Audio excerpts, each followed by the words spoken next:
বন্ধুরা এই মুহূর্তে সবথেকে বিরাট বড় আপডেট হলো 2010 সালের পর তৈরি হওয়া সমস্ত ওবিসি সার্টিফিকেটকে কলকাতা হাইকোর্ট বাতিল করেছে। তো এটা কতটা পরিমাণে সত্য বা কার কার সার্টিফিকেট বাতিল হয়েছে, এটা কি সম্পূর্ণরূপে বাতিল হয়েছে সমস্ত সার্টিফিকেট? এই 2010 সালের পর থেকে 2024 সালের পর্যন্ত প্রচুর সার্টিফিকেট হয়েছে, তার মধ্যে শুধুমাত্র 5 লক্ষই সার্টিফিকেট কেন বাতিল হবে?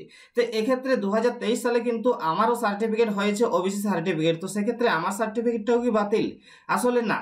তো কাদের কাদের সার্টিফিকেট বাতিল হয়েছে এবং কিভাবে সেটা বুঝবেন, চলুন সম্পূর্ণ প্রমাণ সহ আমরা এটা তথ্য বিশ্লেষণ করব।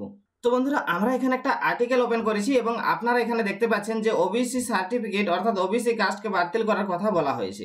তো বন্ধুরা আপনাদেরকে জানিয়ে রাখি, এই আর্টিকেলে পরিষ্কারভাবে লেখা রয়েছে যে যারা 2010 সালের আগে যারা ওবিসির আন্ডারে ছিল তারা কিন্তু ওবিসির আন্ডারে থাকছেই, অর্থাৎ সেই সমস্ত কাস্টগুলো আন্ডারে থাকছেই। এবং 2010 সালের পর থেকে 37টা নতুন কমিউনিটি অর্থাৎ নতুন টাইটেলকে ওবিসির অন্তর্ভুক্ত করা হয়েছিল, অর্থাৎ ওবিসির আন্ডারে নেওয়া হয়েছিল। এবং সেই 37টা কমিউনিটির মধ্যে 5 লক্ষ সার্টিফিকেট তৈরি হয়েছে, সেই সার্টিফিকেটগুলোকে কিন্তু ক্যান্সেল করা হয়েছে। অর্থাৎ যে সমস্ত 37টা কমিউনিটি নতুন ওবিসির আন্ডারে এসেছিল তাদেরকে আবার পুনরায় জেনারেল করা হচ্ছে। এটাই হচ্ছে মূল ফান্ডা।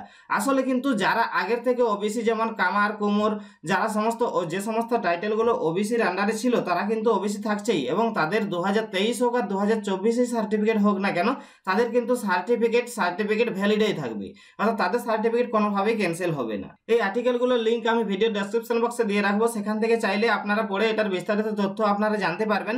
এবং আপনারা এক্ষেত্রে বলে রাখি যে 37টা নতুন কমিউনিটি এখানে অ্যাড করা হয়েছিল ওবিসির আন্ডারে, সেক্ষেত্রে অনেক সার্টিফিকেট হয়ে গেছে এবং সেই সার্টিফিকেট দিয়ে যারা চাকরি করছে অর্থাৎ কোনো সরকারি জবে অলরেডি যুক্ত হয়ে গেছে তাদের কিন্তু এটার কোনো ইফেক্ট পড়বে না। এখানে সরাসরি হাইকোর্টের রায়ে লিখে দেওয়া হয়েছে যে তাদের কিন্তু কোনো রকম ইফেক্ট পড়বে না। বাদ বাকি যারা এখনো পর্যন্ত কোনো সরকারি সুবিধা পাননি ওবিসি সার্টিফিকেট থেকে তাদেরই সার্টিফিকেটগুলো বাতিল করা হবে। এখানে বন্ধুরা দেখতে পাচ্ছেন যে 2010 সালের পর থেকে 2011 সালে যে সমস্ত হাইলাইট করে রেখেছি, যে সমস্ত টাইটেলগুলো এখানে যোগ হয়েছে সেই টাইটেলগুলোর কিন্তু ওবিসি সার্টিফিকেট বাদ হয়ে যাবে এবং তারা পুনরায় আবার জেনারেল কাস্টে চলে আসবে। এখানে বন্ধুরা দেখতেই পাচ্ছেন যে সমস্তগুলো রয়েছে।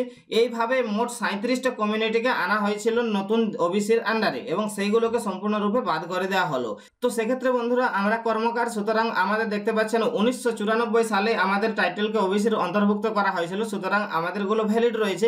এই সমস্ত যাদের 2010 সালের আগে যাদের টাইটেলগুলো ওবিসির আন্ডারে এসেছিল তাদের কিন্তু সমস্ত সার্টিফিকেটগুলো ভ্যালিড, তাদের কিন্তু কোনোভাবেই ক্যান্সেল হয়নি।